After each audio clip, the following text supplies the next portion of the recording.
Hi hello అందరికీ నమస్కారం. Welcome to our channel. నేను ఆదిత్య.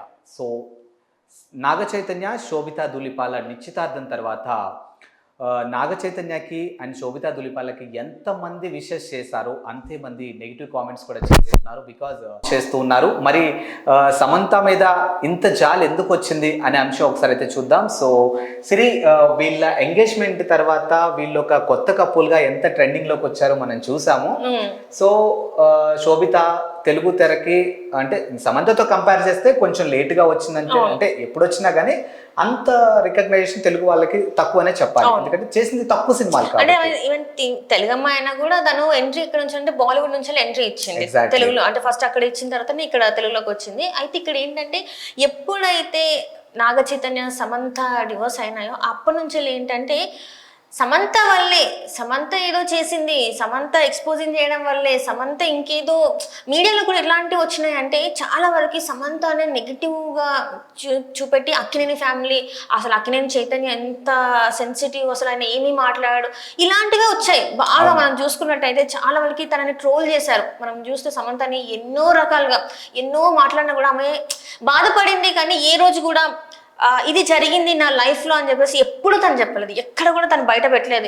ఎంతవరకు కూడా తనకి తన హెల్త్ కండిషన్ బాగాలేనప్పుడు కూడా తనని ట్రోల్ చేస్తే ఏడుస్తూ ఆ ఇంటర్వ్యూస్లలో ఏడుస్తూ ఉందే తప్ప ఎవరిని కూడా పెద్దగా ఏం మాట్లాడని పరిస్థితి. అప్పుడు కూడా ఆమెని చాలా వరకు అన్నారు, నీకు హెల్తే బాగాలేదన్నావు కదా, మళ్ళీ నువ్వు చూస్తున్నావు అక్కడేమో ఫోటోషూట్లకి పోజులు ఇస్తున్నావు, సింపతి గెయిన్ చేయడానికి ఇదంతా నువ్వు ఒక సింపతి డ్రామా ప్లే చేస్తున్నావు అని చెప్పేసి చాలా వరకు అయితే ఆమెని అనని మాట లేదు. కానీ ఇప్పుడు చూసుకున్నట్టయితే ఇప్పుడు సమంత విషయంలో అంటే after engagement Sobhita Dhulipala and Naga Chaitanya after engagement తర్వాత చాలా మంది నెటిజన్లు వెయిట్ చేస్తున్న ఒక అంశం ఏంటంటే అసలు ఈ అంశం మీద సమంత ఎలా రియాక్ట్ అవుతుంది, దానికి సంబంధించినటువంటి ఎలాంటి స్టోరీస్ అప్లోడ్ చేస్తుంది, లేకపోతే ఎలాంటి ఒక ట్వీట్ చేస్తుందని చాలా మంది వెయిట్ చేశారు. రీసెంట్ గా ఆవిడ ట్వీట్ కూడా చేశారు, బ్రోకెన్.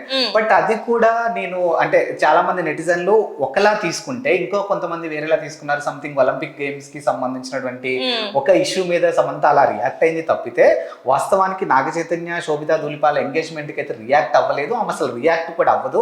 అయ్యేది ఉంటే ఎప్పుడో రియాక్ట్ అవ్వాలి అని చెప్పేసి చాలా సందర్భాల్లో మనం విన్నాము. మరి ఇప్పుడు చాలా మంది అంటే మొన్నటి వరకు అంటే సమంత ఒక ఫ్యామిలీ సిరీస్ సంథింగ్ ఏదో సిరీస్ లో బోల్డ్ గా నటించడం వల్లే ఈ రోజు వాళ్ళ కోడలుగా సెట్ అవ్వదేమో ఇలాంటి కామెంట్స్ కూడా మనం విన్నాం నెటిజన్స్ దగ్గర నుంచి. కానీ ఇప్పుడు చూసుకుంటే ఎందుకు సమంత మీద అంత సింపతి జనాలు? ఎందుకంటే నేను చూసినంత వరకు ఇది అంటే చాలా వరకు కొన్ని ఇంటర్వ్యూస్లలో శోభిత గురించి మాట్లాడేది ఏంటంటే శోభిత రావడమే బాలీవుడ్ నుంచి వచ్చింది. తను మేడ్ ఇన్ హెవెన్ అనే సిరీస్ ఒకటి చేసింది అనమాట. టూ ఎపిసోడ్స్ ఉన్నాయి, చాలా వరకు ఎపిసోడ్స్ ఉన్నాయి. ఏంటంటే అందులో తను చేసింది చూస్తే సమంత చేసింది నథింగ్. ఇంకా వేరే మూవీస్లలో చేసింది చూస్తే సమంత చేసింది కనీసం 1% కూడా కాదు. బోల్డ్నెస్సే కావచ్చు, ఆ అంటే ఏదైనా కూడా శోభిత చేసిన దానికి చూస్తే సమంతది నథింగ్ అనిపించింది. కానీ రీజన్ మాత్రం అదే చెప్పారు, సమంత ఇది చేసింది ఫ్యామిలీ మ్యాన్ సిరీస్లో ఇలా చేసింది కాబట్టే నాగ చైతన్య వద్దనుకున్నాడు, ఎవరి ఇంట్లో మాట వినలేదు అని చెప్పేసి. మరి ఇప్పుడు శోభిత సంగతి ఏంటి? సో అందరు ఇదే పాయింట్ రేజ్ చేస్తున్నారు. మరి ఈమె కూడా ఇదే చేస్తుంది కదా, అంటే వేరే సినిమా అంటే పెళ్ళి అయిన తర్వాత శోభిత మరి సినిమాలకు ఫుల్ స్టాప్ పెడుతుందా లేదా? ఇంకొకటి ఏంటంటే తనని ఒక ఇంటర్వ్యూలో సమంత గారు ఒక ఇంటర్వ్యూలో చెప్పడం జరిగింది ఏంటంటే, నేను నా పర్సనల్ లైఫ్లో నా మ్యారేజ్ లైఫ్లో నేను 100% పెట్టాను, కాకపోతే అట్నుంచి వెళ్ళి వాళ్ళు నన్ను ఏమంటారు రిసీవ్ చేసుకోవడం అని కాదు, ఏంటంటే తనని మోసం చేశారని చెప్పింది. పెళ్ళైన కొన్ని రోజులకే తనకు అది తెలిసిపోయింది, అంటే 1 yearకే తెలిసిపోవడం జరిగింది. సో ఆ తర్వాత తను డిస్టర్బెన్స్గా ఫీల్ అవ్వడం, మాట్లాడినా కూడా అది కుదరలేని పరిస్థితి. అందరూ ఏమనుకుంటున్నారు అంటే విడాకుల తర్వాత అయింది అని అనుకుంటున్నారు, కానీ ఇది విడాకుల కన్నా ముందే జరిగింది అని చెప్పేసి కొన్ని దగ్గర బయటపడుతున్నాయి. సో అందుకే ఇప్పుడు సమంతది అంటే ఇన్ని రోజులు తన బాధ ఇప్పుడు అందరికి అర్థమవుతున్నారేమో అని నాకు అనిపిస్తుంది. అండ్ ఇంకొకటి ఇప్పుడు మీరు ఏదైతే చెప్పారో సమంత గారు ఒక బోల్డ్ సీన్స్ లో చేయడం వల్లే ఈరోజు ఆ ఇష్యూస్ అయ్యాయని చెప్పేసి ఒక వర్గం మాట్లాడుకుంటుంటే ఇంకో వర్గం మాట్లాడుకుంటున్నటువంటి నెటిజన్లు మాట్లాడుకుంటున్నటువంటి అంశం చూసుకున్నట్టే యాక్చువల్గా సమంత నాగ చైతన్య లైఫ్ లోకి శోభిత ఎంటర్ అవడం వల్లే వాళ్ళ మధ్య క్లాషెస్ వచ్చాయని, సో ఈ రిలేషన్ ఎప్పటి నుంచో ఉందని, వాళ్ళ మ్యారేజ్ తర్వాత ఆల్ ఆఫ్ సడన్ గా శోభిత ఎంటర్ అవడం వల్లే ఈ రోజు సమంత వాళ్ళకి దూరం అయిందనేది కూడా నెటిజన్ల కామెంట్లు వినిపిస్తూ ఉన్నాయి. మరి ఇందులో నిజంగా ఎంతవరకు వాస్తవం ఉండొచ్చు అంటారు?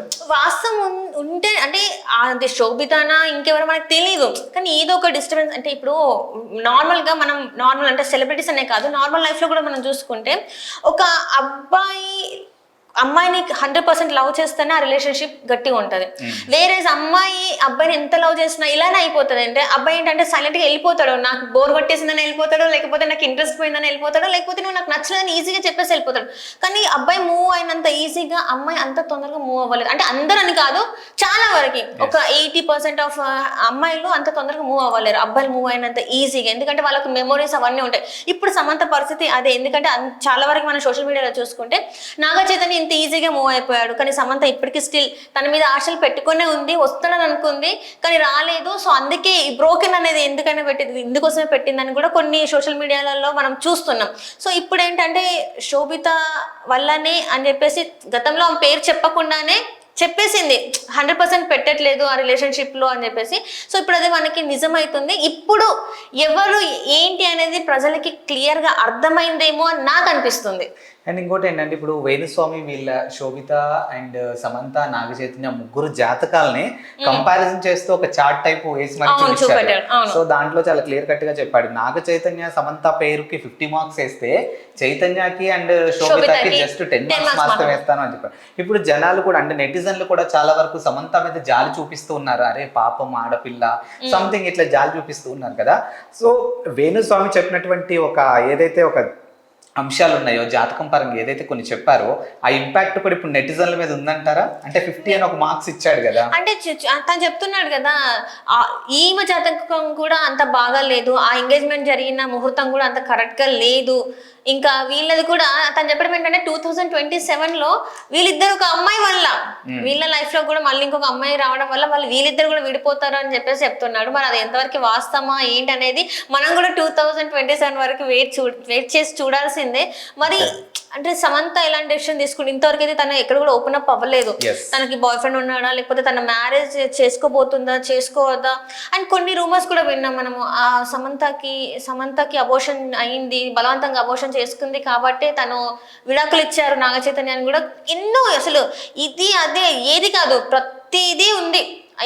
దీనివల్లనే జరిగింది, దీనివల్లనే కానీ వీళ్ళిద్దరు ఎవరు కూడా ఇది రీజన్ అని అయితే ఎక్కడ చెప్పలేదు. ఈ రోజు కూడా మనకు తెలియదు, మనమే ఊహాగానాలు అంటే ఇది అయి ఉండొచ్చు అనుకుంటున్నాం.